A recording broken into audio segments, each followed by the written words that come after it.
Train the muscles, not the joints.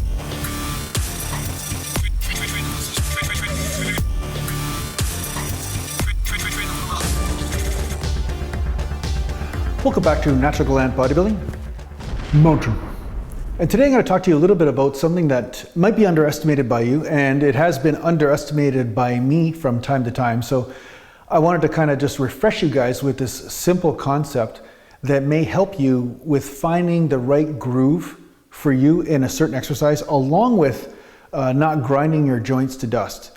So the typical problem is sometimes you'll be performing an exercise and you seemingly are doing it correctly, but what's happening is you may be getting a grinding or a popping at the joint or some sort of snapping or something that doesn't feel right. There's some sort of crazy thing going on.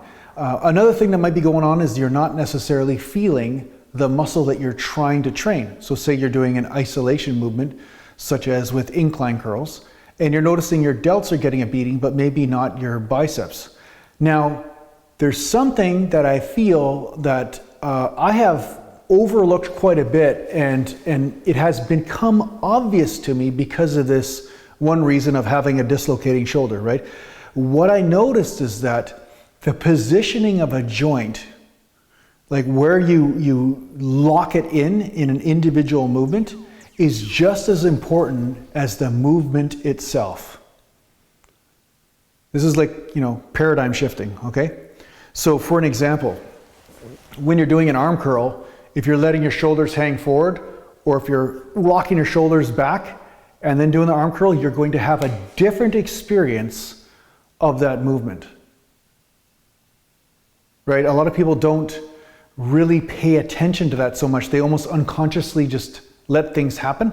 But what I'm saying is that if it's not working for you, then perhaps you need to lock that joint into place, that shoulder, keep it tight, and then do the arm curls, and then see what happens and see if you get better muscle contraction and if you actually get the muscle hitting failure that you want to hit failure instead of maybe getting fatigue in the neck or the shoulders or vice versa. So you can apply this with many different exercises, even something as simple as tricep exercises, like tricep press downs. Maybe your shoulders are going forward, you're getting a better contraction, or maybe you're not getting as good of a contraction as when you allow your shoulders to stay back and then do the movement, right? So it's something that you want to play around with and not underestimate. So it's not just the movement itself, it's how you set yourself up for the movement that can play a role. Because whenever you are contracting a certain muscle group, you want to keep everything around that muscle group very stable. So that way the muscle is pulling on two stable points. You see what I'm saying? And most of the time we only have an option for one stable point, and the other one's going to be kind of moving, like such as the elbow and the skull crusher. So when the shoulders are locked into place, right, and they're tight in there, you're basically making sure that the shoulder's not wobbling all over the place, because when it does, a lot of times your body will shut off contraction to the tricep because of it. Because then it starts to say, okay, we have an unstable sort of area here. We're not able to generate as much force through the tricep.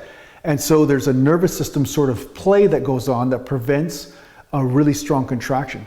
So if you play around with locking yourself into a position that's stable, at least in one part of the movement or one half of the movement, such as, the shoulders locked in place as I do an arm curl, as my arms are moving, you may notice that you get a much better pump, better contraction, and less joint pain from this, because you're leaving less things to chance. You're working with stability, and stability builds power, meaning that you're able to generate more force when you're on stable ground, right?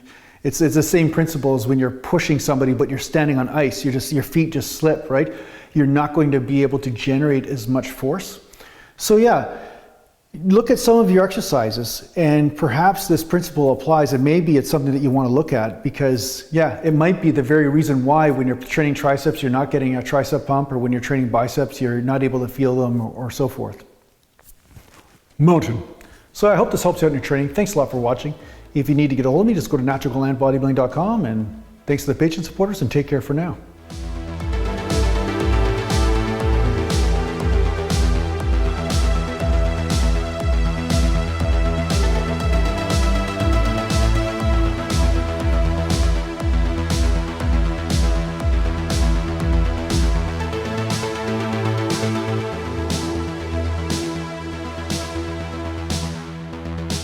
Natural.